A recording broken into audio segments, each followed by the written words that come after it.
अस्सलाम वालेकुम।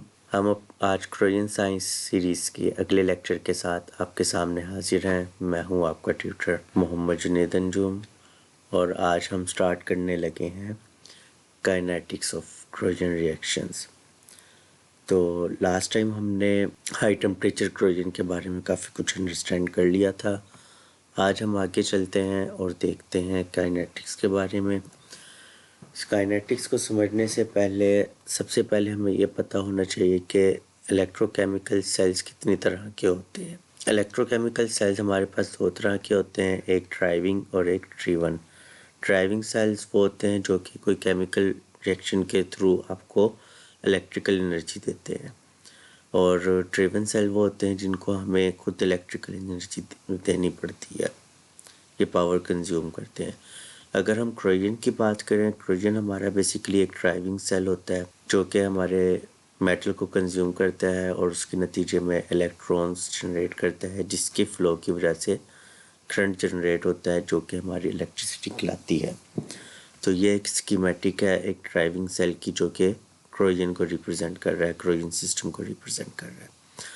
डिटेल में जाने से पहले हम 4 रूल्स जो हैं उनको देख लेते हैं। पहला रूल ये है कि इलेक्ट्रॉन्स के गेन को हम रिडक्शन बोलेंगे और रिडक्शन हमेशा कैथोड पर होगी, और इलेक्ट्रॉन्स के लॉस को हम ऑक्सीडेशन बोलेंगे और ऑक्सीडेशन हमेशा एनोड पर होगी। तो ये 4 रूल आपने हमेशा जहन में रखने हैं। तो आप कैथोड का कैसे पता लगाएंगे और एनोड का कैसा पता लगाएंगे, वो ये रूल आपको हेल्प करेंगे। आप देखेंगे जहाँ रिडक्शन हो रही है आंखें बंद करके उसे कैथोड कह दें। आप देखें जहाँ ऑक्सीडेशन हो रही है उसे आंखें बंद करके एनोड कह दें। जब भी कोरियन स्टडी करते हैं हम बेसिकली कोरियन रेट को मेजर कर रहे होते हैं। अब कोरियन रेट को मेजर करने के लिए बहुत सारे यूनिट्स हैं, ठीक है, और हम बहुत सारे उसमें इसको मेजर कर सकते हैं। लेकिन हम इसको काइनेटिक्स में ही क्यों स्टडी कर रहे हैं? हम काइनेटिक्स में इसलिए स्टडी कर रहे हैं क्योंकि थर्मोडायनामिक्स जो है आपको रेट ऑफ रिएक्शन के बारे में कोई इन्फॉर्मेशन नहीं देता, बल्कि थर्मोडायनामिक्स आपको सिर्फ इतना बताती है कि कोई भी डायरेक्शन में आपका रिएक्शन फिजिबल है कि नहीं है। वो कब फॉरवर्ड डायरेक्शन में फिजिबल होगा, कब रिवर्स डायरेक्शन में फिजिबल होगा और कब इक्विलिब्रियम में होगा, ये सिर्फ और सिर्फ इसके बारे में आपको इन्फॉर्मेशन देगी। कोई रिएक्शन कितना स्लो हो रहा है, कितना फास्ट हो रहा है, थर्मोडायनामिक आपको इसके बारे में कुछ नहीं बताएगी। तो इसको हमने अंडरस्टैंड करने के लिए क्या करना पड़ेगा, हमें काइनेटिक्स को अंडरस्टैंड करना पड़ेगा।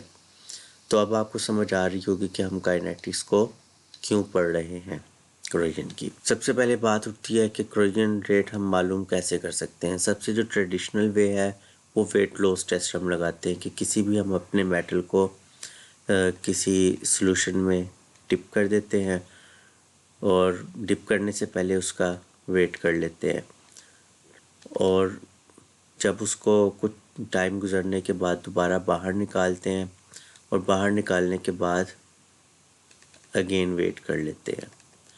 तो जितना भी वेट का डिफरेंस आया होता है बिफोर माइनस आफ्टर, तो वो उसका क्या बन जाता है, वेट लॉस बन जाता है, और उससे हम उसको एरिया के साथ नॉर्मलाइज करके हम देख लेते हैं कि कितनी उसका कोरियन रेट हो रहा है। अब कोरियन रेट को हम मुख्तलिफ यूनिट्स में डिटरमिन कर सकते हैं, लेकिन हमें पता है कि जो कोरियन है वो एक इलेक्ट्रोकेमिकल रिएक्शन है, तो मोस्टली जो हम यूज़ करते हैं वो कोरियन करंट डेंसिटी यानी कि करंट डेंसिटी के यूनिट में उसको मेजर करते हैं, जिसमें हमें वो कोरियन रेट देता है मिलीमीटर पर ईयर का। इसमें अगर हम देखें तो ये कांस्टेंट है, मॉलिक्यूलर वेट है, ये कोरियन करंट डेंसिटी है, ये आपके मटेरियल की डेंसिटी है, ये उसका नंबर ऑफ इलेक्ट्रॉन्स हैं या उसकी वैलेंसी कह लें, और को डिनोट करता है कि फैराडे कांस्टेंट को। अब आगे हम बात करें काइनेटिक्स को स्टडी करने के लिए, तो सबसे पहले हमें जो कंसेप्ट पता होना चाहिए वो एक्सचेंज करंट डेंसिटी का पता होना चाहिए। फॉर एग्जांपल हमारे पास ये एक रिएक्शन हो रहा है, इस डायरेक्शन में ये कैथोडिक होगा और इस डायरेक्शन में इस तरफ वो एनोडिक होगा। जब हमारे पास कोई रिएक्शन या इक्विलिब्रियम में है कि रेट ऑफ फॉरवर्ड डायरेक्शन बराबर है रेट ऑफ रिवर्स डायरेक्शन के, तो उस वक़्त हम कहेंगे कि हमारा सिस्टम किस पर है, इक्विलिब्रियम पर है।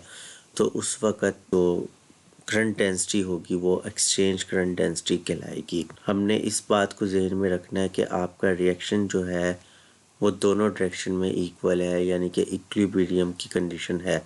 लेकिन हम ये नहीं कहेंगे कि हमारा सिस्टम इनएक्टिव है, यानी कि कोई रिएक्शन नहीं हो रहा। रिएक्शन हो रहा है, लेकिन जितना ही आपका मेटल इलेक्ट्रोलाइट में जा रहा है उतना ही उसके वापस आके डिपॉजिट भी हो रहा है। तो इस वजह से हमारा क्या कहते हैं इक्विलिब्रियम जनरेट हुआ है और हमारे पास जो नेट करंट बनेगा वो ज़ीरो हो जाएगा, जिसकी वजह से हम कहते हैं कि हमारा सिस्टम इक्विलिब्रियम में है और इस वक्त की जो करंट डेंसिटी है वो एक्सचेंज करंट डेंसिटी है। अगर हम इसको इस तरह से लें, जो कि मोस्ट कॉमनली कैथोडिक रिएक्शन है, जो कि हाइड्रोजन एवोल्यूशन का है, और हम कहें कि अगर हमारा कोई मटेरियल है, तो यहाँ ये एग्जांपल देने का मकसद ये है कि कोरोजन करंट डेंसिटी आपकी कंसंट्रेशन पे डिपेंड करती है। इसके अलावा वो मेटल डिपेंडेंट भी है कि मेटल की अपनी कैरेक्टरिस्टिक्स जो है वो भी इसके ऊपर प्ले करेगी एक रोल। फॉर एग्जांपल अगर आप यहाँ देखें पीबी की जो कोरोजन करंट डेंसिटी है वो 10⁻⁻12 है और पीडी की 10⁻⁻3 है, यानी कि इसकी करंट डेंसिटी बहुत अच्छी है, इसका कोरोजन रेट बहुत लो है। तो इसका मतलब जब भी अगर हम इसको 1 मोलर H2SO4 के सोल्यूशन में डालें तो ये बहुत कम क्रोड होगा। तो मोस्टली हम लेड को यूज़ कर लेते हैं इसके कंटेनर्स बनाने के लिए, जिसमें हम H2SO4 को कंटेन कर सकें या कैरी कर सकें। इस रिलेशनशिप को, यानी कि जो इस रिएक्शन के नतीजे में जो करंट जनरेट होगा और जो पोटेंशियल जनरेट होगा, उसको हम logarithm of corrosion current density versus potential हम ड्रॉ कर सकते हैं। और एक बात और कि जो आपकी एक्सचेंज करंट डेंसिटी है वो कंसंट्रेशन डिपेंडेंट होती है। तो कंसंट्रेशन अगर कोई चेंज होगी आपके सॉल्यूशन की तो उसकी वजह से आपके करंट के अंदर चेंजिंग आएगी। और अगर आपका कोई पोटेंशियल है जो कि रिवर्सिबल पोटेंशियल से डिफरेंट है, यानी कि वो पोटेंशियल जिस पे आपका इक्विलिब्रियम जनरेट हुआ है, अगर हम उससे कोई डिफरेंट पोटेंशियल अप्लाई करेंगे तो कोई ना कोई नेट करंट जनरेट होगा और इस डायरेक्शन, उस रिएक्शन की कोई डायरेक्शन भी होगी, यानी कि कोई या तो हम कैथोडिक डायरेक्शन में जा रहे होंगे या एनोडिक डायरेक्शन में जा रहे होंगे। डिपेंड करता है कि हम रिवर्सिबल पोटेंशियल से ज़्यादा पोटेंशियल दे रहे हैं या कम पोटेंशियल दे रहे हैं। अब हम बात करते हैं ओवर वोल्टेज की। हमने लास्ट स्लाइड में बात की कि अगर हम रिवर्सिबल पोटेंशियल से कम या ज़्यादा पोटेंशियल देंगे तो उसकी वजह से कोई ना कोई नेट करंट जनरेट होगा। तो वो जो कितना हमने इसको पोटेंशियल दिया नेगेटिव डायरेक्शन में या पॉजिटिव डायरेक्शन में रिवर्सिबल पोटेंशियल के रिस्पेक्ट से, तो वो जो हमने एक्स्ट्रा पोटेंशियल दिया वो हमारा कौन सा पोटेंशियल कहलाएगा, ओवर वोल्टेज कहलाएगा। तो इसका डिफरेंट डेफिनेशन भी ये है कि as the change in potential from the reversible potential of a given electrode reaction। अगर हम इलेक्ट्रोकेमिस्ट्री के पॉइंट ऑफ व्यू से बात करें तो करंट और पोटेंशियल बेसिकली इंडिपेंडेंट होते हैं और हम मोस्टली क्या कर रहे होते हैं कि या तो हम पोटेंशियल को कंट्रोल करते हैं और करंट मालूम करते हैं, या हम करंट को कंट्रोल करते हैं और उसके रिस्पेक्टिव पोटेंशियल को मालूम करते हैं। अब आगे चलें तो अगला हमारे पास जो पोटेंशियल है या वोल्टेज है वो एक्टिवेशन ओवर वोल्टेज है। फॉर एग्जांपल ये आपकी मेटल है और ये आपका IHP जो हमने या OHP जो हमने हेल्महोल्ट्ज़ पढ़ी थी लेयर डबल कैपेसिटेंस के अंदर। फॉर एग्जांपल आपका यहाँ जो है ये चार्ज कंसंट्रेशन है और हाई वोल्टेज है और वो लीनियर है। तो आपका सारा का सारा जो रिएक्शन है वो किसके कंट्रोल के अंदर होगा, चार्ज के कंट्रोल के अंदर होगा, यानी कि यहाँ से जो इलेक्ट्रॉन जा रहे हैं, क्योंकि आपका बहुत ही सरफेस के करीब है, कोई भी आपके आयंस बहुत ज़्यादा मूव नहीं कर रहे, तो हमारा जितना भी कंट्रोल है वो इस इलेक्ट्रॉन्स जो जनरेट हो रहे हैं सिर्फ उसकी वजह से हो रहा है। अभी आपकी मेटल क्रोड होना शुरू नहीं हुई तो आपका कोई भी कंसंट्रेशन का इफ़ेक्ट नहीं आ रहा। तो इस वक्त आपका जो रिएक्शन है वो किसके कंट्रोल में है, चार्ज के कंट्रोल में है। तो उस कंडीशन में जो हमारा ओवर वोल्टेज होगा वो अंडर एक्टिवेशन कंट्रोल होगा, या हम कहेंगे चार्ज ट्रांसफ़र कंट्रोल में होगा। इसके रिलेशन किया वो बटलवार्मर ने किया, जो कि आपके सामने ये मैंने दिया हुआ है, जो कि एनोडिक एंड कैथोडिक रिएक्शन को शो कर रहा है। अगर हम इसको ओवर वोल्टेज लिखते हैं तो यहाँ ये एन में कन्वर्ट हो जाएगा। इसमें यहाँ जो है ये अल्फ़ा सिमेट्री फैक्टर भी है, जिसकी वैल्यू 0 से 1 तक हो सकती है। अगर 0.5 है तो इट्स मीन आपका जो कर्व आएगा वो सिमेट्रिकल आएगा, जिस तरह कि आप इसमें देख सकते हैं। अगर हम इस इक्वेशन को करंट डेंसिटी को लॉग के साथ ड्रॉ करें तो ये एक स्ट्रेट लाइन देगा एनोड के लिए और एक स्ट्रेट लाइन देगा कैथोड के लिए। डिपेंड करता है कि हमने ओवर पोटेंशियल रिवर्सिबल पोटेंशियल से ज़्यादा दिया है या कम दिया है। अगर हमारा सिमेट्री फैक्टर इसके मुताबिक 0.5 है तो आप देखेंगे कि ये दोनों कर्व तकरीबन आइडेंटिकल लगेंगे। तो ये बेसिकली इसका सिमेट्री फैक्टर बताता है। अब अगर हम इसकी थोड़ी सी डेवलपमेंट या इसकी थोड़ी सी साइज देख लें कि ये इक्वेशन कैसे डेवलप हुई, तो हम कि हमारी जो सॉल्यूशन की इंथैल्पी है वो हमारे मेटल की इंथैल्पी से कम है, तो हमारे पास जो रिएक्शन की टेंडेंसी होगी ऑक्सीडेशन रिएक्शन में जाने की वो ज़्यादा होगी। लेकिन आपके मेटल को मेटल स्टेट से ऑक्सीडाइजिंग स्टेट में जाने के लिए एक एक्टिवेशन बैरियर क्रॉस करना पड़ेगा। तो वो जो एक्टिवेशन बैरियर है वो क्या है, आपकी फ्री एनर्जी है।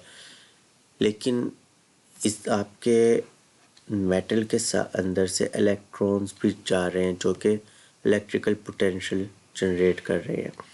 तो इस पोटेंशियल ये जो पोटेंशियल ड्रॉप आएगा आपके IHP और OHP के दरमियान, इस पोटेंशियल ड्रॉप को भी तो आपने ओवरकम करना है, तो इसका भी तो इफ़ेक्ट आपने देखना है।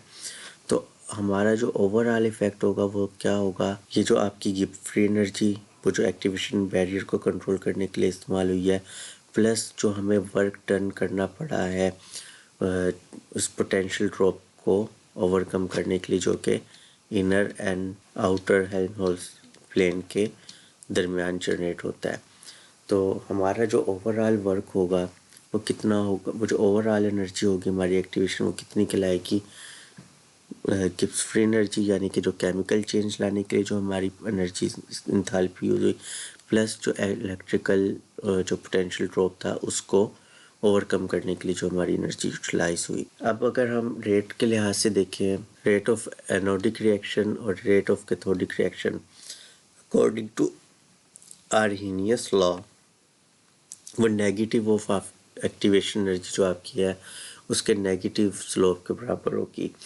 अगर मैं इक्वेशन जो मैंने आपको पीछे दिखाई 6 और 7 उनकी वैल्यूज़ अगर मैं इसमें पुट कर दूं तो थोड़ी सी सिंप्लीफाई होगी और आगे हम इसको यूज़ करते हैं। इसके साथ साथ हम जो पोटेंशियल मेजर करते हैं वो बेसिकली मेटल का हम मेजर करते हैं with respect to some reference, और उस रेफरेंस के लिहाज से हम अपना पोटेंशियल यूँ मालूम कर सकते हैं और उसको हम फैराडे लॉ के ज़रिए कोरोजन करंट डेंसिटी या कोरोजन रेट के अंदर भी कन्वर्ट कर सकते हैं।